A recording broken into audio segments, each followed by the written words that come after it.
Hi everyone, welcome to the meeting. We will start a couple minutes after noon to allow folks to enter the meeting. Thank you.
Good afternoon, everyone. Welcome to this meeting of the community update on the Richmond Resort Casino RFP process. My name is Maritza Peachin. I am with the City of Richmond. I'm in charge of the Office of Equitable Development. I am one of the members of the 9-member evaluation panel that is reviewing the resort casino proposals. And this meeting is an update to share what we have heard from the community over the last 6 weeks. And I just want to start by saying thank you to everyone who's put time and given us their feedback on the resort casino proposals. It's a big task for the evaluation panel to review the proposals, and also we really appreciate all of the input that people have given us because it is such a big task that we have ahead of us. I am also on the line, and you may hear their voices in the background, are some of the members of the evaluation panel as well as city staff. That includes Chief Melvin Carter, the fire chief, Sharon Ebert, the DCAO for Housing and Community Development, Matt Welch, a special advisor to her, and then Devin Wood, who's our public information officer for her portfolio. There's other members of the evaluation panel that includes Leonard Sledge, the Director of Economic Development, Councilperson Robertson, Councilperson Andreas Addison, Lincoln Saunders, and Valerie Mitchell. So this is an overview. This is a summary of what we've heard. It's also a repeat of the presentation that we gave yesterday. Last night we had about 200 people join the meeting. Today it's a little bit fewer because of the daytime, but we still have, I think, about 50 people in the meeting right now. And that number goes up and down as we go ahead. Sharon, do you want to give any welcoming remarks or anything? Thank you, Maritza. Good day, everybody. Yes, I just want to reiterate what Maritza said, which is we received thousands and thousands of comments both online and through emails, as well as through our 3 community meetings that we had last week. And we thank everybody for participating in this process. What we're going to share with you today is literally just a feedback of what we've received. The daunting task before the evaluation panel is to take all of these comments and information, and then spend some time in the next couple of weeks doing a deeper dive in terms of evaluating the proposals. But I do want to thank everybody that so far has taken an interest in this process. So thank you.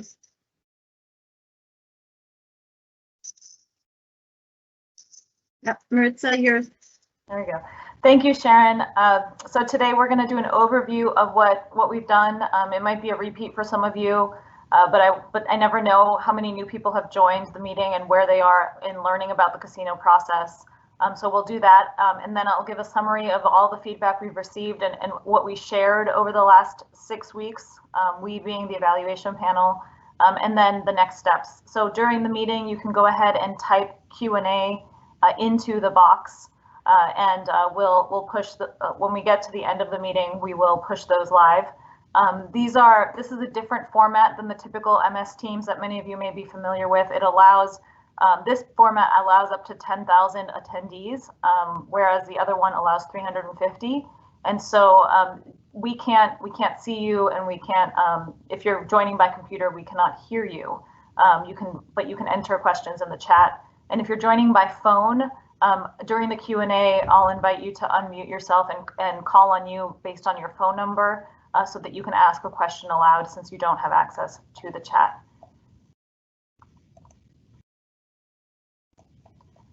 So I want to start with how we got here. Why are we talking about resort casinos? Well, we're talking about it because in March of 2019, the General Assembly passed legislation to allow 5 resort casinos to operate within the Commonwealth of Virginia and granted 5 localities the opportunity to host a voter referendum on whether or not these localities wanted a resort casino within their boundary. They also asked JLARC, which is the Joint Legislative Audit and Review Commission, which is a state level organization, to review the impacts of resort casino in the Commonwealth. And that report, you can find the report on their website. So that was issued in November of 2019.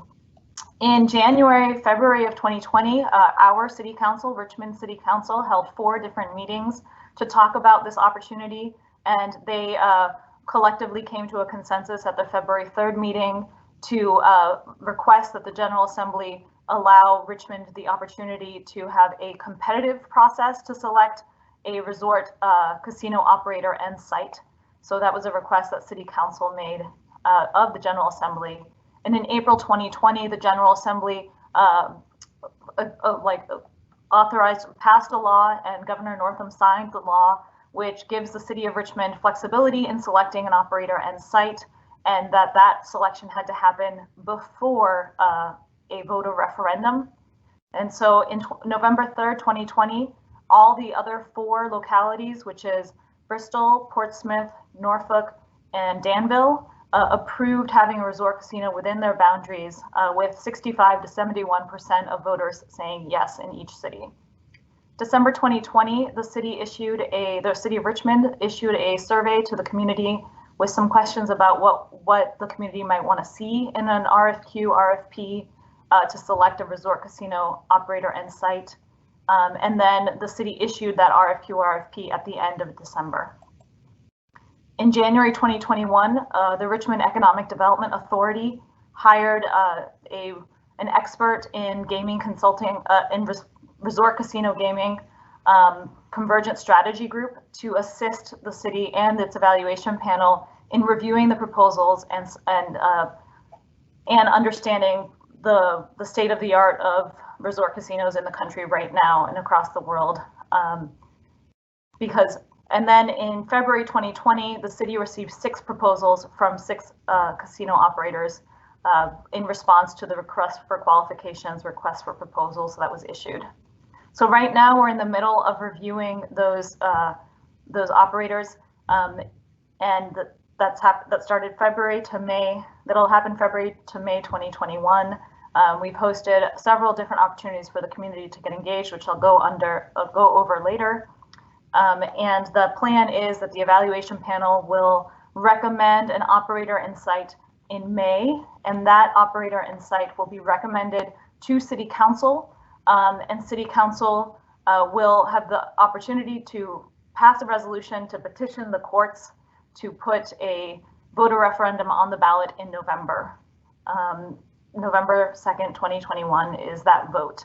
And on November, if City Council chooses to petition the court for the voter referendum, then every single Richmond City resident will be able to vote yes or no on the question, shall casino gaming be permitted at a casino gaming establishment in the city of Richmond, Virginia, and in this bracket would be the location, as may be approved by the Virginia Lottery Board. A lot of people get a little confused on whether or not they'll be able to vote on that question. So you are a City of Richmond resident. If last November you had the opportunity to vote for mayor, for one of the mayor candidates, that means that you are a voting person in the City of Richmond. A lot of people's postal address when they live in Chesterfield or Henrico says Richmond, Virginia, but that doesn't mean that they are voters in the City of Richmond, Virginia. So it's only people who are voters within the 62.5 square miles of Richmond's boundaries will be able to vote on this question. So that's a general timeline of the overall process, and now I'm going to dive into what we've been up to in February and April. We shared, the evaluation panel shared presentations, market study document, one-pagers, some YouTube videos. There's been many opportunities for community to comment, and then the evaluation panel has hosted 6 meetings, not including last night's and today's, and then also attended 4 other meetings of council and council districts during this time period.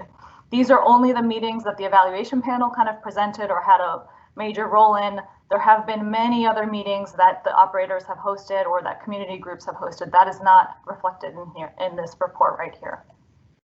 So I'm going to do a little bit of an overview of what was shared and what happened at those meetings so that everyone is aware of what the opportunities that people had to get engaged.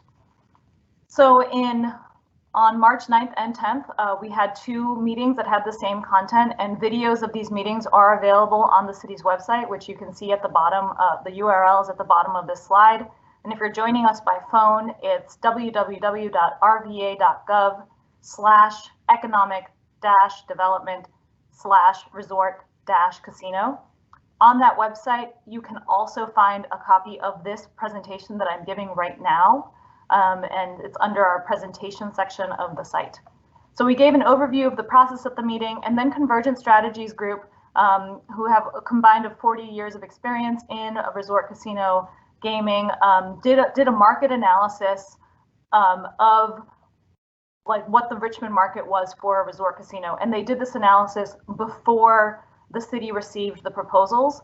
So they projected about $30 million in gaming, hotel, meals, sales, and property tax revenue could come to the city annually from a resort casino, and that a resort casino could potentially hire 1,800 to 2,000 full-time employees. They also analyzed the market, and they took into consideration competition from existing planned and proposed gaming facilities. So that includes the Rosie's off-track horse race betting. It includes Colonial Downs. It includes planned facilities in Dumfries, the other 4 planned resort casinos, and any competition within 2.5-hour drive that's outside of Virginia, like the MGM Grand and the Gaylord. So it took all of that into account in coming up. They took all of those competitors into account in coming up with their projections, and they estimated that about 78% of the revenues from resort gaming would be coming from 78% of the revenues generated by the resort casino would be coming from patrons that reside outside of the city of Richmond. And just as because this comes up a lot, they've also in their market study, which is available on our website, they said that they have a gamer profile that states that men are more likely to gamble than women. Middle-aged adults, that's 25 to 64-year-olds, are more likely to gamble than younger adults.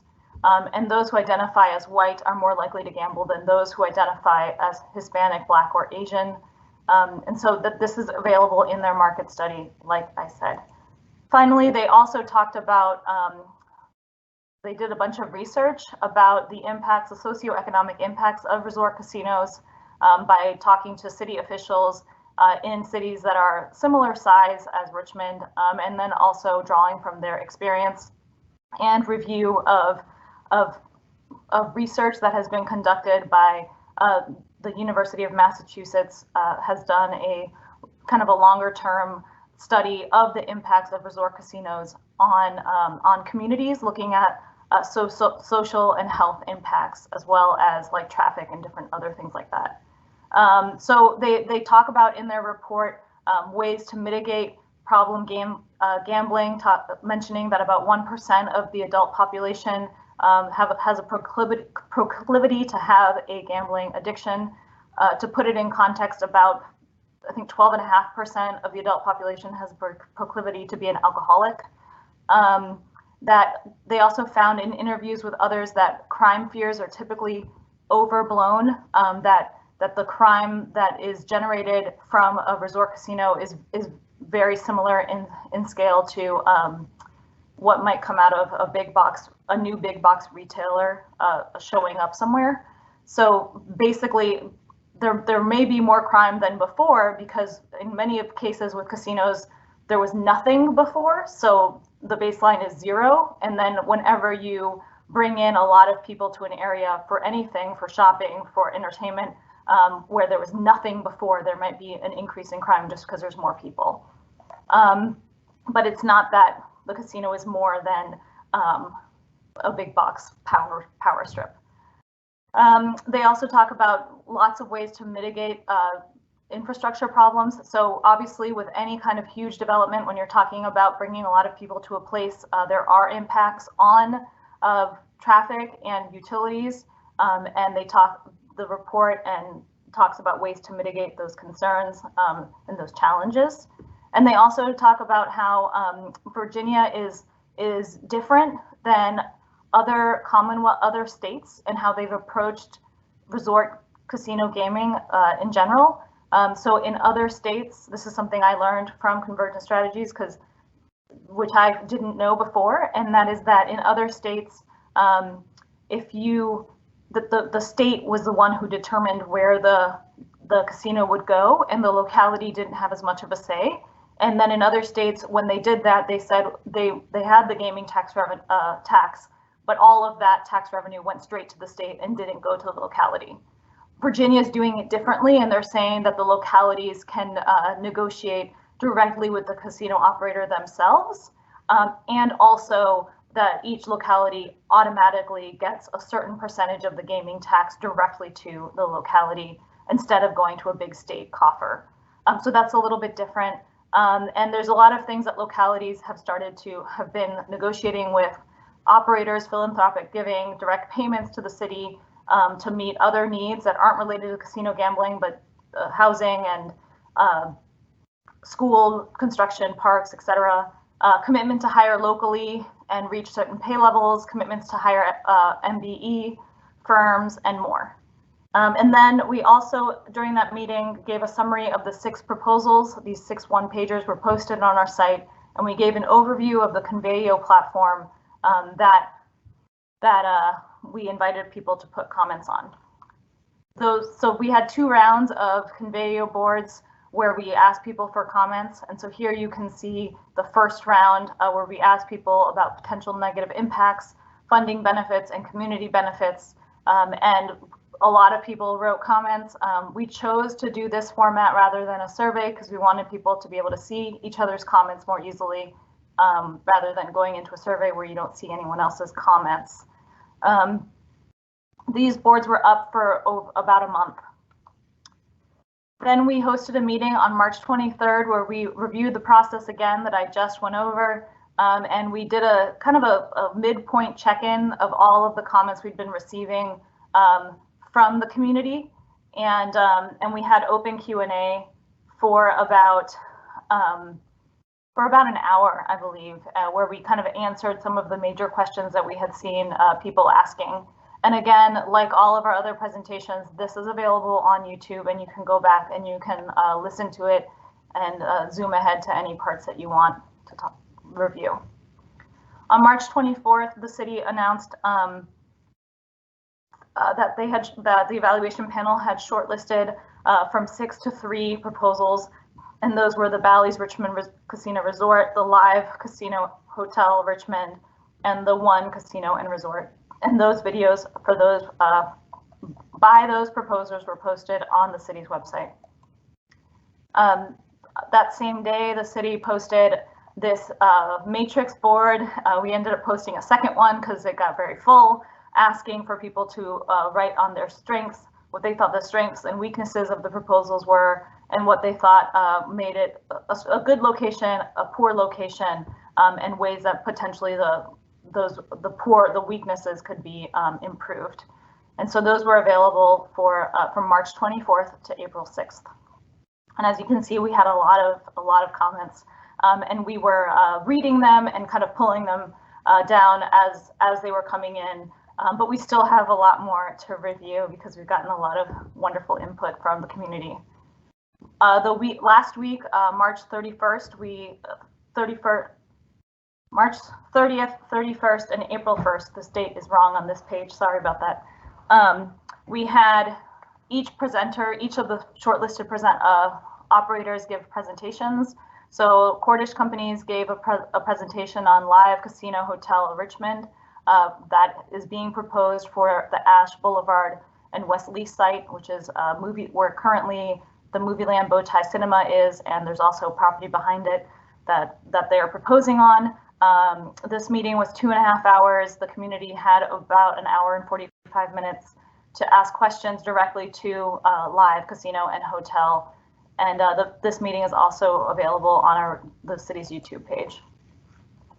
Then the following night we did it again, but this time with One Casino and Resort, who is proposing a site at Walmsley Boulevard and Commerce Road, which is a site that Altria formerly had buildings on, or it still has buildings on, but formerly occupied.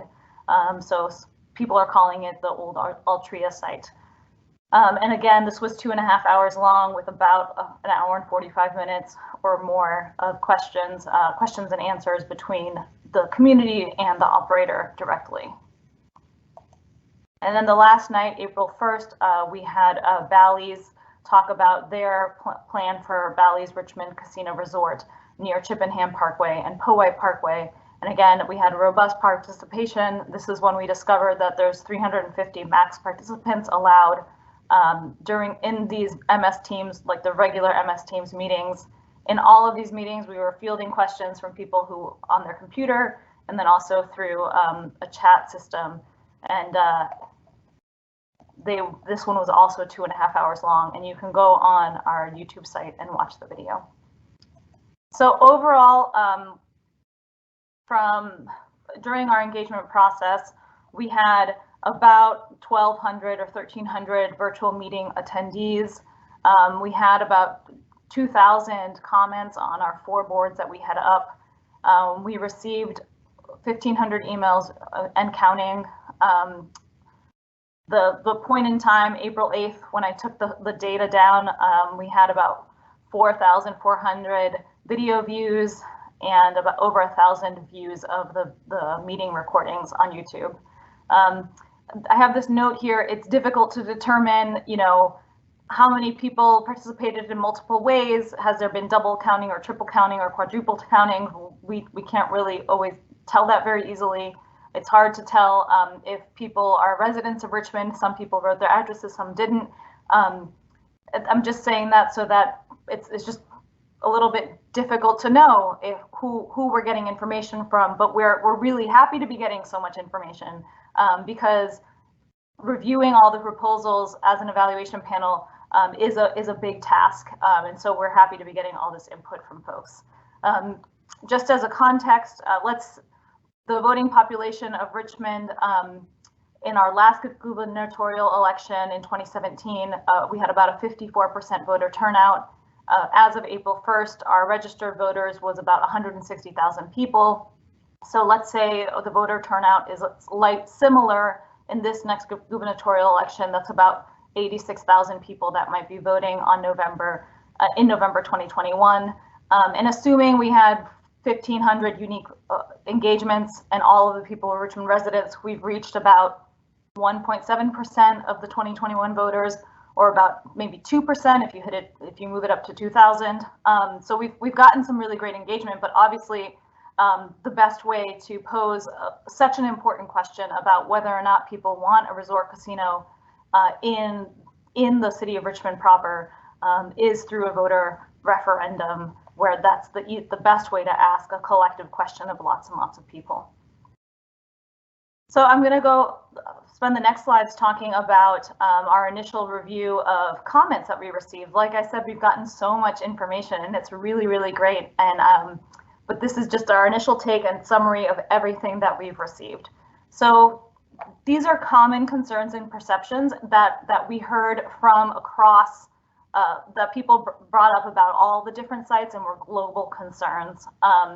And so I just want to say that these next 4 slides is what people told us, not necessarily what the evaluation panel believes themselves, but this is what we heard from the community. So we heard from a lot of people that there's no desire for a casino anywhere in Richmond. Many people wrote that on Conveyo and in emails. We also heard a concern about decreased property values near resort casinos. We heard people talk about traffic and concern about the increase in traffic that such a big development will bring to someone's community. We heard about impact on neighborhoods, and that there could be there could be a hurt that residential neighborhoods could be hurt by having a resort casino nearby, and that people would then leave the area, and also a concern about there being the resort casino being too close to existing schools. There was also concern from on many of the sites about environmental concerns, increased air pollution, light pollution, runoff from impervious surfaces, also concerns about threatened and endangered species that might live on site.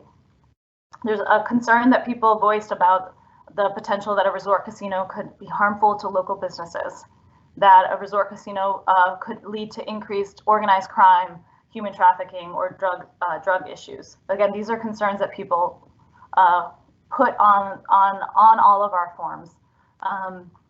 There's a concern that this is a short-term gain and wouldn't create long-term benefits for the city. People also voiced worries about the gambling market being saturated and that there wouldn't be enough demand for a resort casino in this area. Folks talked about this attracting the wrong type of tourists. People also wrote about, this is what we heard from the community. Another thing that we heard was that they were worried about the operators not using union jobs, not using local contractors, and not creating meaningful job opportunities. And then finally, folks were concerned about the stress on infrastructure of a project of this magnitude. We also asked people for ideas on mitigation, like how to manage some of those concerns, what potential benefits they might see from a resort casino, and potential uses of revenue that's generated from a casino, that $30 million annually in tax revenue that Convergence Strategies projected.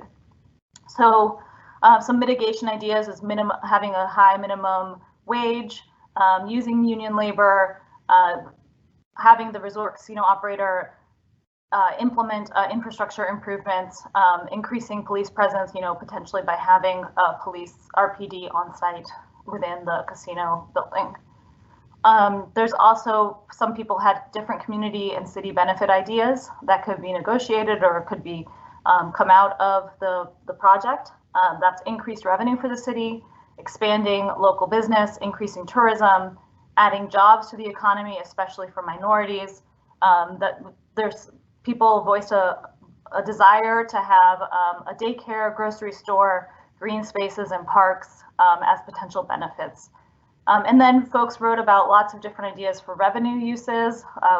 Putting money in Richmond Public Schools was a common one that we heard, using revenue for roadway and stormwater management improvements and other infrastructure improvements, using revenue to increase affordable housing and provide more resources for homeless population, funding parks and recreation and libraries, help potentially lowering taxes if the city is increasing tax revenue from one source,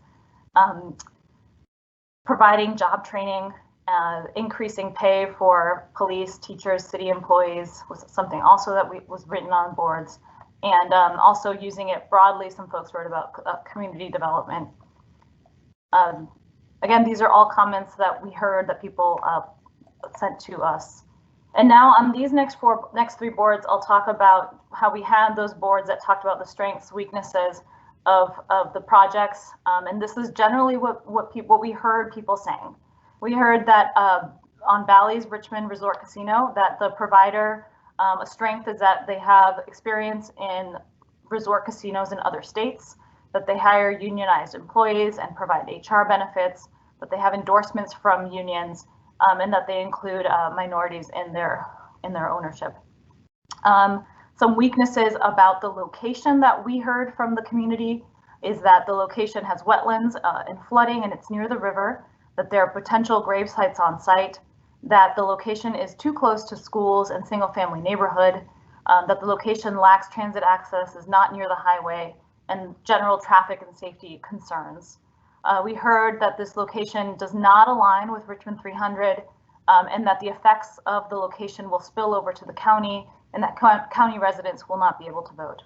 I imagine that must have come from a county resident, a couple county residents who commented on our form. And also another weakness that folks cited was that it's too close to Rosie's. Rosie's is the off-track horse race betting facility that is the historic horse race betting facility that is at Midlothian in Chippenham.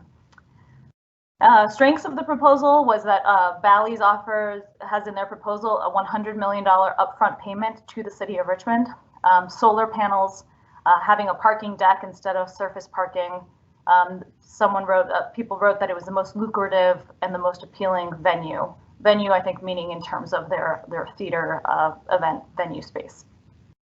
Weaknesses from the proposal that folks cited was no environmental impact study, no traffic study, that there's a 20-story building is wrong for the character of the area. That's the hotel that they're proposing, and seemingly unconcerned with the nearby area was also a concern that we heard community members say.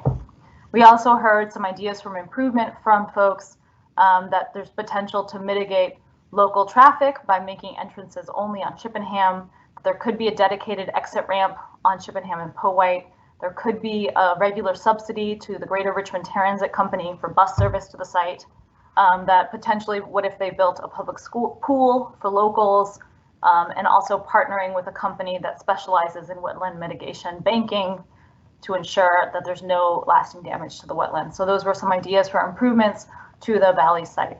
Again, we're still reviewing all of the emails that we received, and making sure that we have a good review of comments, and the evaluation panel will be taking into consideration all of these different comments that we are hearing from the community.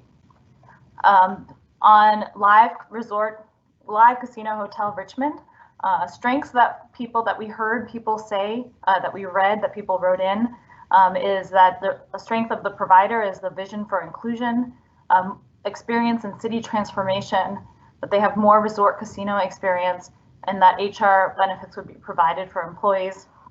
We heard that the location the strengths of the location include that it aligns with Richmond 300 density and nodes, proximity to the highway, Greyhound, proximity to the Pulse GRTC line, near other existing attractions, that it's a central location in the city, that there are potential for benefits from the location, from the resort casino, to spill into the city versus the county, because it's in the more central in the city and that's not as close to the county.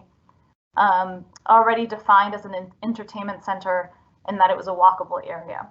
Weaknesses that folks cited about the location is that nearby areas like Scott's Addition are already vibrant and unique, that it's close to residential neighborhoods, that there's not enough parking in the area, that it's near a historic area, that it does not align with Richmond 300, that there would be negative impact to small businesses, and that there are traffic concerns on Arthur Ashe and Broad.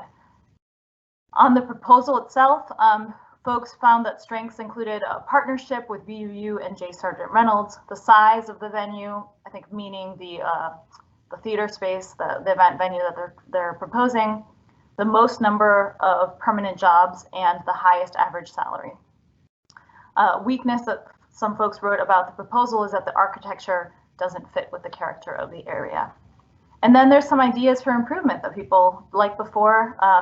One is to incorporate a movie theater into the resort, expanding Arthur Ashe to be wider to manage the traffic concerns, and that helping to fund the Diamond, which is nearby. Initial review of the comments that we've received on One Resort and Casino and Resort on the provider strengths that we heard is that it's a minority-owned business, that there's a commitment to diversity, that local businesses are included in the proposal, and that there's profit sharing for the employees. Weaknesses on the provider is this is what we heard people say, is that it's the least experienced as a casino operator, didn't highlight its work with unions or employee benefits beyond profit sharing, and that there's a conflict of interest in partnering with the owners of Rosie's Gaming. The One Casino is Urban One and Peninsula Pacific. I forgot to mention before, Live Richmond is the Cordish Companies, and Bally's Richmond is Bally. And so Peninsula Pacific owns Rosie's Gaming. Location strengths is proximity to Richmond Airport, close to 95, in an industrial area, it's an underdeveloped area with space for expansion, and that there's low impact to traffic. And some of the weaknesses people wrote, not near downtown or Richmond attractions, that it's near a minority residential neighborhood, it's a car-dependent location, that there are environmental concerns, and proximity to industrial uses. So the strengths of the proposal that folks wrote is a large green space. The One Casino and Resort includes a large park space as part of their proposal, a festival lawn with dedicated space for food trucks, and radio and video production. The One Resort and Casino includes like a radio production studio. Weaknesses was a surface parking lot and that it was the smallest hotel of the three proposals. And so some ideas for improvement that people submitted is to build a public pool, to have a parking deck with solar panels, and to have space for rotating restaurants within the building. So that's a summary of what we heard and what we've been reading through from all of the input that we've gotten from the community, which has been very rich and full for us to take in. And so I wanted to, we have heard neighborhoods' concerns, we have heard what people are saying, and this slide is really a summary of different ways that that concerns can be addressed as it relates to problem gaming and security and alcohol. So these are all just a whole kind of list of things that the evaluation panel can consider as they're thinking about the different projects. So one is having robust problem gaming programs and funding. Another one is making sure that the operators have strict security plans that ensure the safety of patrons and that underage gambling is not allowed. Folks did write about being concerned about having underage folks getting into gambling. This is already a very strict Virginia lottery requirement. Another idea would be RPD office on site, having strict alcohol programs that limit alcohol abuse. That is already a Virginia lottery requirement as well. And then another way to address some of the neighborhood concerns to make sure that this big new development works within communities is through infrastructure and design, making sure that the operator pays for all infrastructure improvements to accommodate travel, cars and buses, and GRTC coming in and out, and to make sure that they have the water and sewage and electricity needs that they need, and they pay for that. There's also design can help minimize environmental impact, and that can be through robust stormwater management and wetland management, mandating dark sky lighting requirements. That's where light fixtures have to be pointed down so as not to create a really bright night sky. And then also having buildings designed to LEED Silver standards. In terms of tourism and local business, these are different things that the evaluation panel can consider.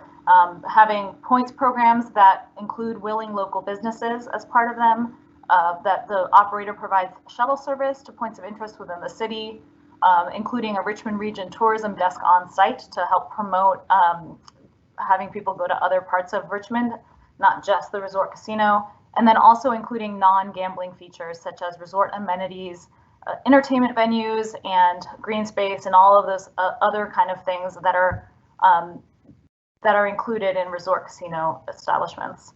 And then in terms of ownership and contracts, jobs and training, having minimum ownership from minorities and participation in construction and operations of the facility, making sure that the lowest salary is at least $15 an hour and that there are benefits and that there are opportunities for workforce development and training, and then a commitment to hiring Richmonders as best as we can require that by law.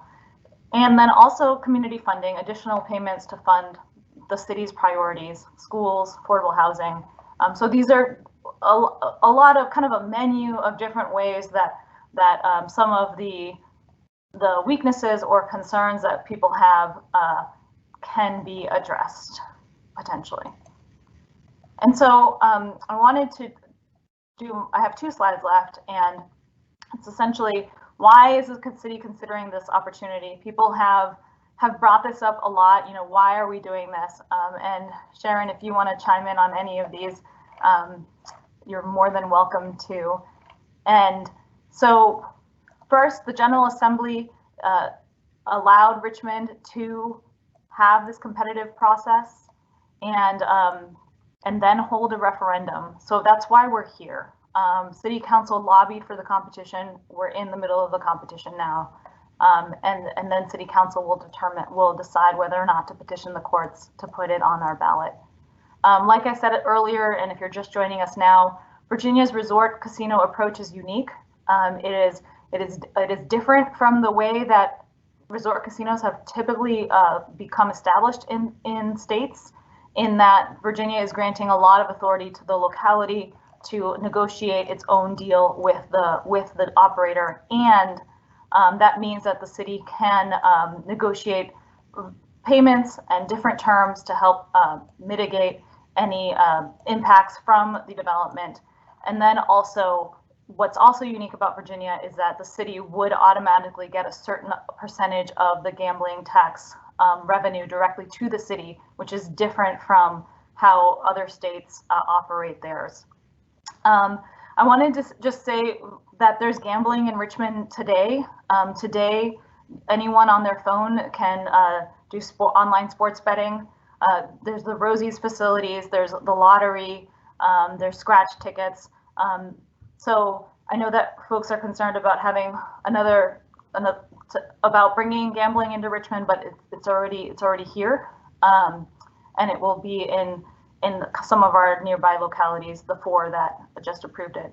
And also that a resort casino is really different from those other options than historic horse race betting, because it has a lot of other amenities, and the jobs that are created aren't just related to the casino operation, but also to hospitality and the hotel and running the event venue and on and on and on, that goes with a resort experience. So a lot of folks have written about drinking, and there's a lot of drinking establishments in Richmond today. There's a lot of breweries, and that's something that Richmonders seem to be really proud of. And so that's just one point we wanted to make. I already talked about resort casinos being more than gaming, as I don't want to beat that one down too much. And then the final 3 points on here is that Richmond has limited debt capacity. The city has so many priorities for things that that the community wants to fund, like schools and housing and parks and roadways, and workforce training programs and projects to help lift people out of poverty. We have a double-digit poverty level in Richmond, but the city doesn't have a lot of ability to fund everything. And so a resort casino would help bring in a good deal of money. $30 million a year is about the cost of a school, a new school, an elementary school. So with something like this, we'll be able to hopefully hit more of the community's priorities. And then Richmond needs more jobs that pay a good wage and don't require a high level of skills. And with 2,000 jobs potentially coming from a resort casino, that would be a big source of employment for people who are unemployed or underemployed within the community. So with that, that's why the city's considering the opportunity, and I just want people to like walk away from this knowing that ultimately it is the citizens of Richmond who get to decide yes or no. If council votes on the resolution to petition the courts to add a referendum to the November ballot, every voting Richmonder will get to vote on whether or not we should consider this opportunity. It is a big decision that everyone should kind of learn the facts about and get involved in. And we're really pleased that so many people have been so involved in the process so far. And just a note before I wrap up, in June, City Council could petition the courts, or they also could vote not to petition the courts to add a referendum to the ballot. I don't know what would happen if they decided not to petition the courts. I say that openly just so that people are aware. I don't know what would happen. I don't know if that means that we would get a chance again in 2022, or if then the General Assembly would take away that opportunity. I have the resort casino opportunity entirely for Central Virginia, or offer it to other Central Virginia localities. I really do not know what would happen in that case. So let's open it up for questions. And Devin is helping me with that. I also have Bob Steidel and Melvin Carter from the evaluation panel on too. Let's see. Okay, one of the questions is, can you talk about exactly how much community feedback will be weighted in the final grade for each proposal? I have not seen that anywhere. Can you detail how you're analyzing each proposal? Very broadly speaking, the RFQ RFP includes the evaluation criteria, and Devin just posted the link to that. But generally speaking, there's community input. Obviously, there's the location. There's also the operator qualifications and ability to complete the project. There's a whole lot of things that go into the review of these, and the evaluation panel is taking its job very, very seriously in reviewing all of the different facets, including very importantly community input. And I'll pause to see if Sharon or anyone else wants to add something else. Thank you, Marissa. I do want to just point out, I'm getting into here. We did get public in the RFP, RFQ. There's primarily 5 evaluation criteria that the evaluation panel is considering. And so as we have gotten all of these comments from our residents, as they relate to those criteria, we will be taking them into consideration. The first is the feasibility and sustainability of the actual proposal in terms of building and operating a resort casino. The second one is the site locations. The third one is the potential for community benefits, as well as any adverse impacts that we assessed from the proposal. The fourth is financial benefits to the city. That would help us with, as Maritza has pointed out, we have a lot of needs and we don't have a lot of ability to pay for all of those needs. So that would be something that the council would weigh. And then last but not least, the economic development benefits to the city. And under that category, that is the number of new jobs that would be brought into the city, and the salary and average minimum wage being paid, how it affects and impacts tourism, and what kind of additional workforce or job training opportunities would be made available to Richmonders. So that's just sort of a broad understanding, and that is in the RFP that we published.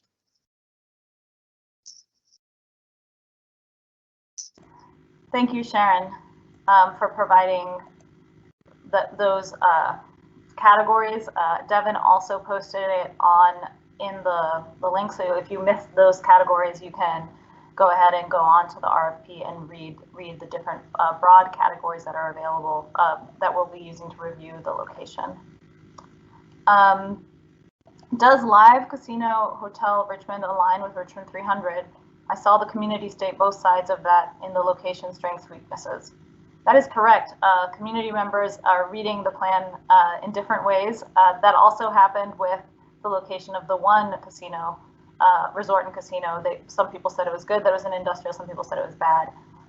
So there's clearly a challenge there where people view things differently. I invite you to go ahead and read the Richmond 300 plan, the descriptions for the Greater Scots Addition node, and then also the destination mixed use, which is what this area is designated. And then we also have on our website a table of all of the land use categories that all of the proposals fall into, and then also the zoning districts that they fall into, so you can see what you think about whether or not they align. Sharon, any comments?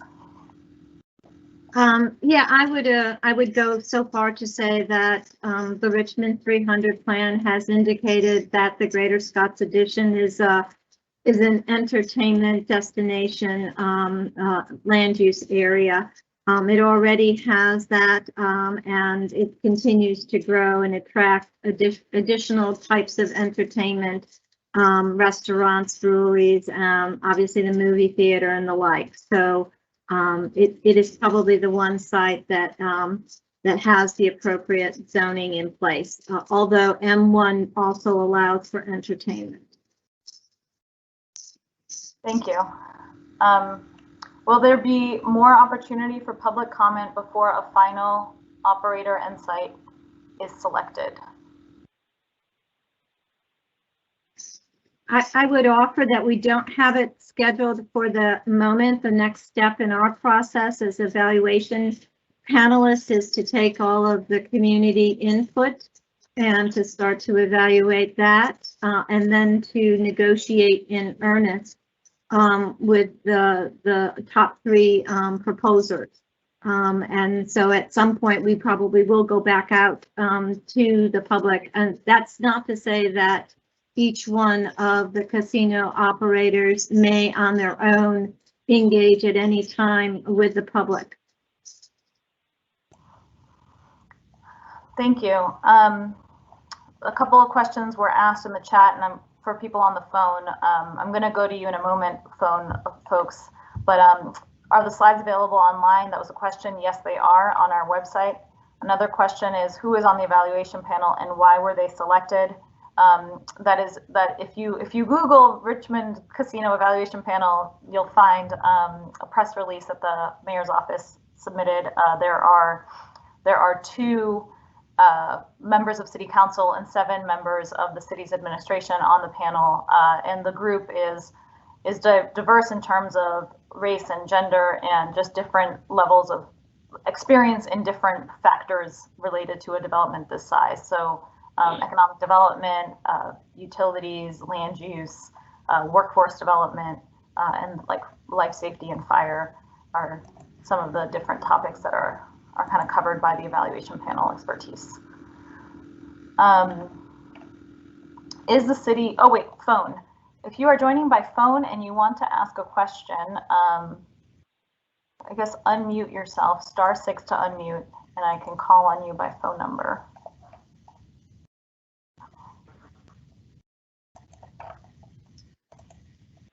Stop sharing by accident. Okay. Can you hear me?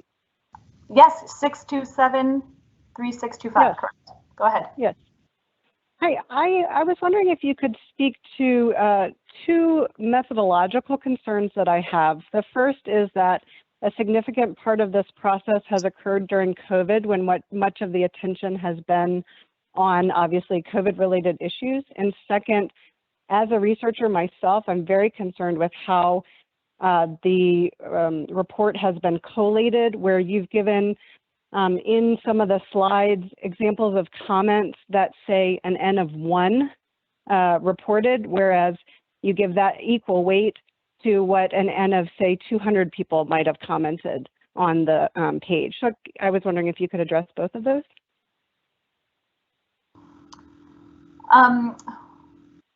Well, on the evaluation and reviewing all of the comments, we're trying to just show generally what people have said, and it's just an initial review of what we've heard. You are correct, there are some things we heard way more from more people, and but we're still going through all of the emails and comments that we received. We probably should have waited a little bit longer to give a report on what we heard, but we had these meetings scheduled, and we wanted to make sure we responsive to people. Sharon, anything to add? Yeah, I would just say, you know, the most important things that we are getting from the public is constructive criticisms, and those constructive criticisms are certainly things that the evaluation panel is weighing as we move into the next series of evaluations of the top 3.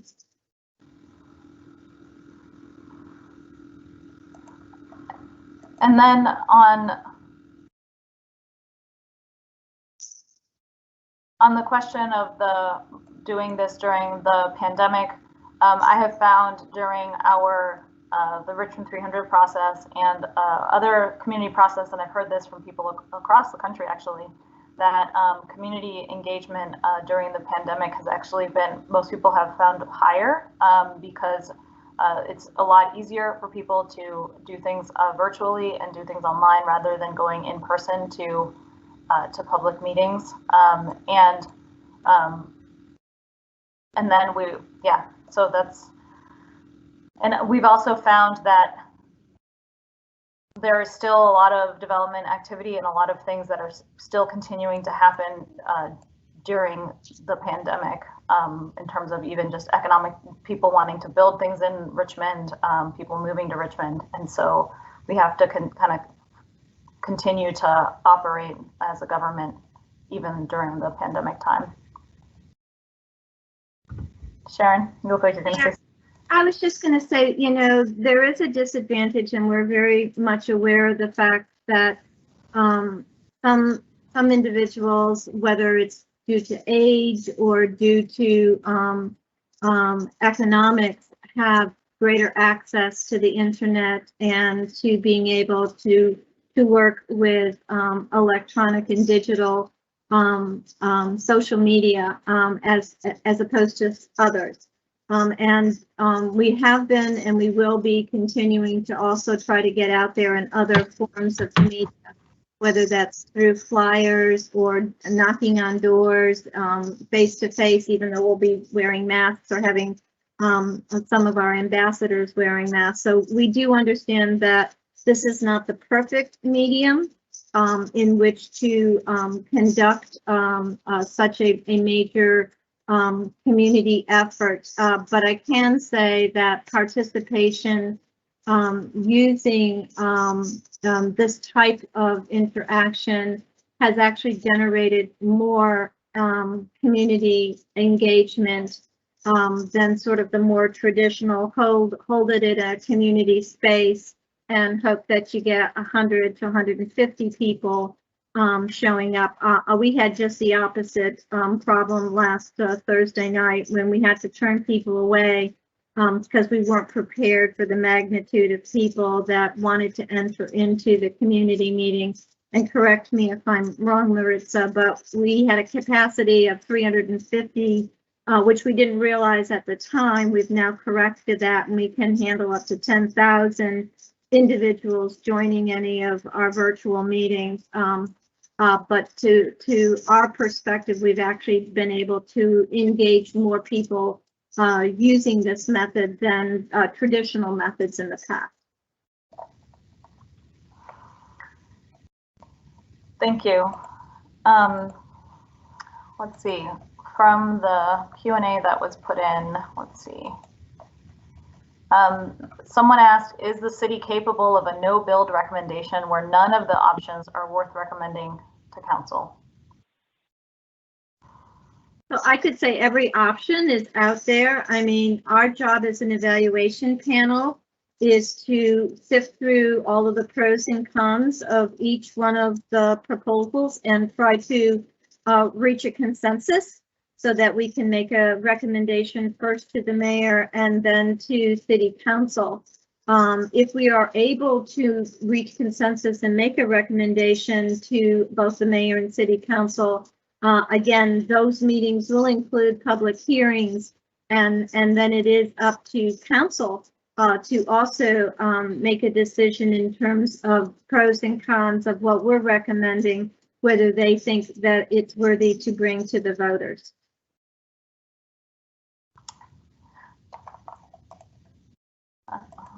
Thank you, Sharon. Someone has asked, how is the 30 million in tax revenue calculated? Is it guaranteed? How does it compare to other similarly sized developments that don't involve gambling? What proportion is estimated to be local revenue versus tourist? I'm not able to answer all of those questions, but it's calculated, the tax revenue is calculated on how much the consultant forecasted a resort casino would be, with revenue they would produce from gambling, meals, food and beverage tax, property tax, like private property tax, and then also hotel tax. So from all of those different streams of revenue that the community is coming, adding in, there's different tax rates, and so that's how the $30 million comes together. Is it guaranteed? I think it depends on how well the casino performs, but the consultant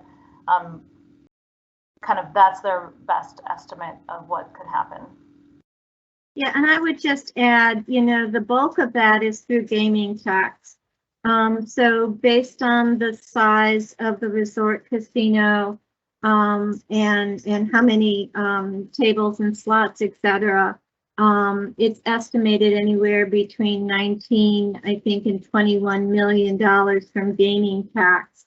To put that in perspective, the new buildings that are going to go up on our public safety building site, which is the parcel of land, the block right behind City Hall, that's estimated to bring in over 25 years, $55 million in property tax.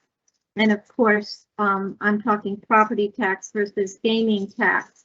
So most of the development that you see here in the city, there is no gaming tax. Now, the other $10 million is a combination of property taxes, meals tax, lodging tax, and the like.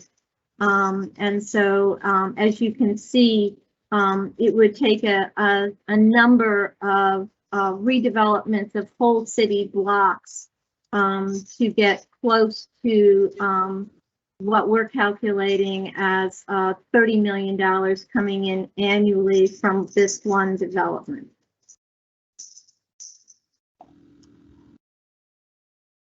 Also, when someone asked what proportion is estimated to be local revenue versus tourist, about 22% of the revenue is estimated to come from City of Richmond residents, while the rest would be from outside people within the 2.5 hour drive market analysis that the Convergence strategy is pulled together. Leonard, I know that you joined us, so if you ever have a comment that you want to share, you can just unmute and share it as well, but I will keep going. May I ask a follow-up question to that? So yes, 355-3504, go ahead. Yeah, just a quick follow-up question. Is that to say that you project those for any of the casinos that or is there one you project more for or less for, or is that pretty much a figure that would be used as an estimate for any casino resort operation? So if you look at the convergent strategies, thank you for that question. If you look at the convergent strategies analysis, they did analysis based on 3 general locations, somewhere downtown, somewhere north of the river, and somewhere south of the river. They didn't have like a specific location, they just were like generalized, because that was before we had any proposals come in.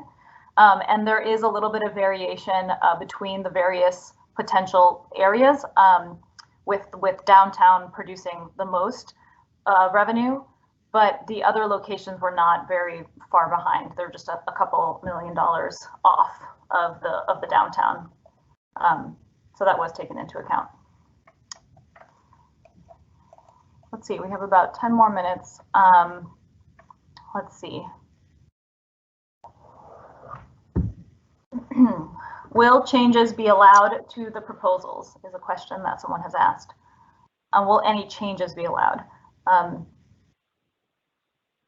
Leonard or Sharon, do you want to take that? Leonard, start. I can start. Possibly. You know, we're going into negotiations, and our charge before us is to get the best deal that we can have. So to the extent that any of the proposers can enhance their proposal, can offer ways that they plan to mitigate any of the negative impacts. Those are all potential changes that they could make.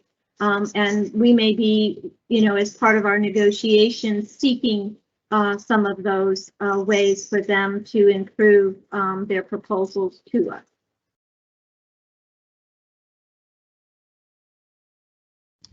Great. Let's see what else we have that has come in. How will the evaluation panel vote on the recommendation? Majority rule, or must the decision be unanimous? I think we will come to a consensus as a group is our goal through discussion. We all know the importance of the decision, and so we are weighing it as best as we can.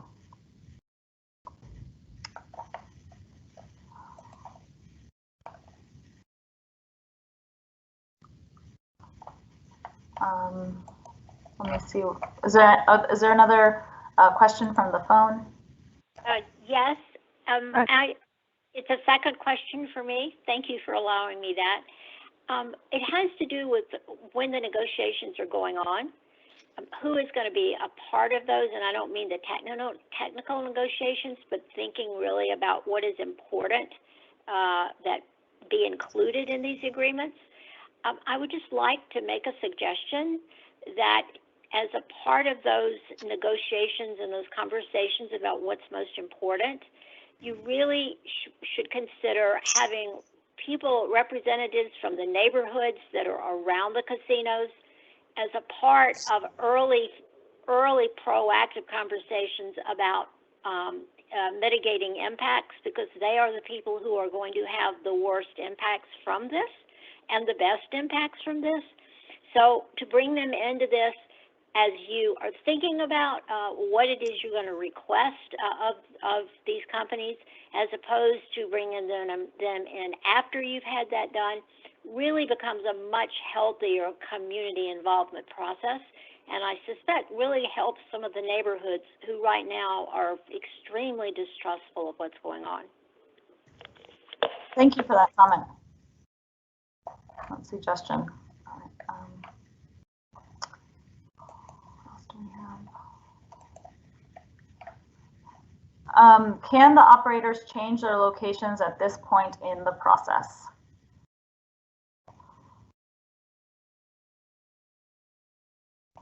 Would you like me to take that, Maritza? So we have indicated to the each proposer that we are not accepting any new locations at this time.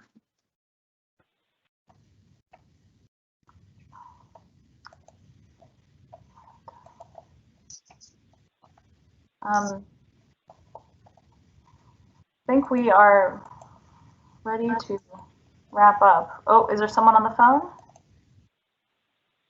401 54. Hi, can you hear me? Yes. I just wanted to second the previous speaker. I thought that was a brilliant suggestion. I'm very concerned, like her, about the general distrust that a lot of neighbors have in this process, especially given what you said in yesterday's presentation, that you all are distrustful yourself of the public comment that you elicited and that you feel like you can't actually use it because you don't know who was commenting, which is actually a reflection of the city's choice. No, we're not distrustful of the comments. I didn't want anyone to think that.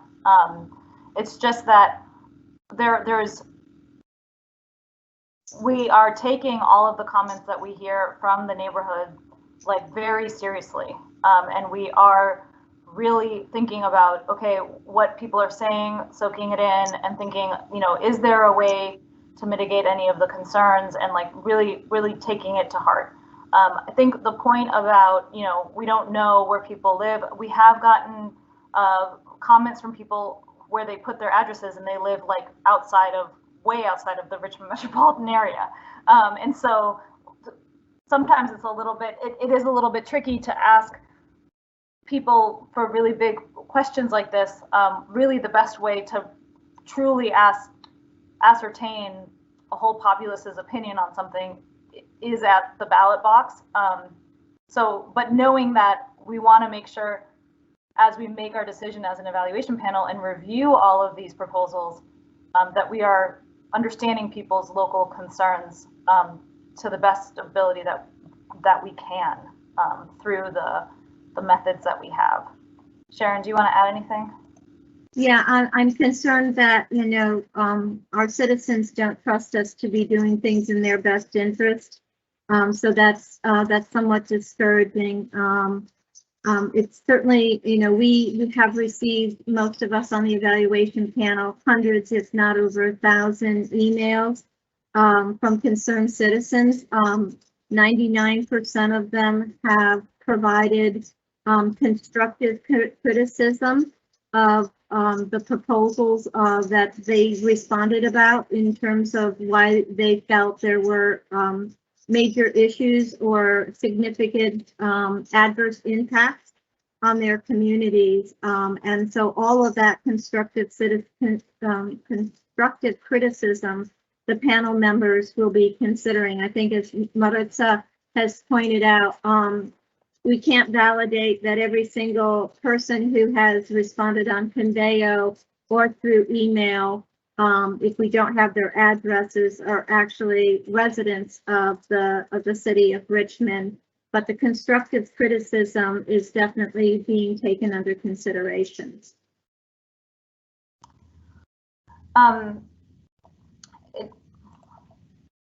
It definitely is, and I think about it a lot in my life right now, personally as a human.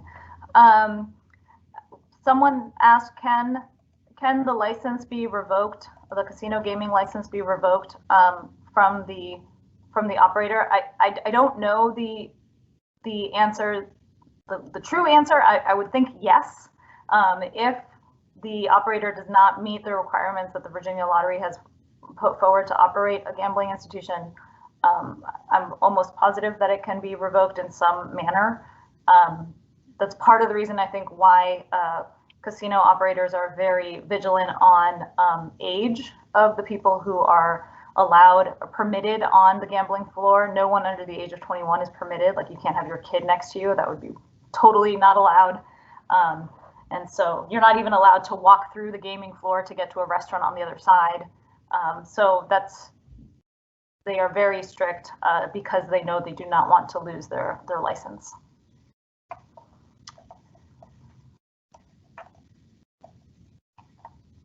We have a couple more minutes. Sharon, do you have any other comments? Not really. I think again, between yesterday, last night, and today, this was an opportunity for all of us to be able to just share with you what we received, both online and through emails. And we're very grateful that, again, that people are taking time out to take the time to read the proposals and to give us their thoughts on it. And I want to reassure everybody that we have, our panel is a panel of experts. You're talking about, you know, people who are engineers, architects, planners, public safety individuals, as well as the fact that we have two council members on our panel, which is typically not something that the city does, but we wanted to ensure that the council is involved in this process. We are updating the council, all of the council members throughout this process as well. So we are trying to be as transparent and trying to engage the community as much as we can. And so if you have other ideas in terms of better ways to do outreach and to engage the community, please feel free to let us know how to do that. We're always looking for better ways to further our efforts in communication. Thank you, Sharon. Oh,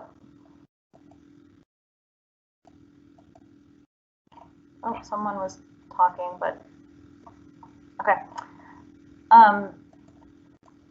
Thank you, Sharon. Just going back to the whole address thing, we are taking all of the feedback that we received, whether or not there was an address provided on it, as meaningful input that we should consider and review.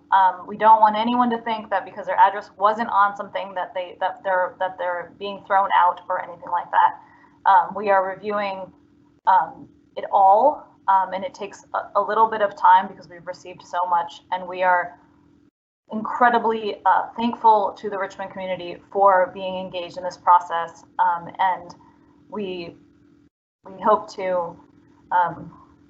We hope that you guys feel like you've been heard, because we have been reading it, and this was just an initial review of what we heard from people. So with that, you can go on our website for materials. Last night's meeting is posted on there.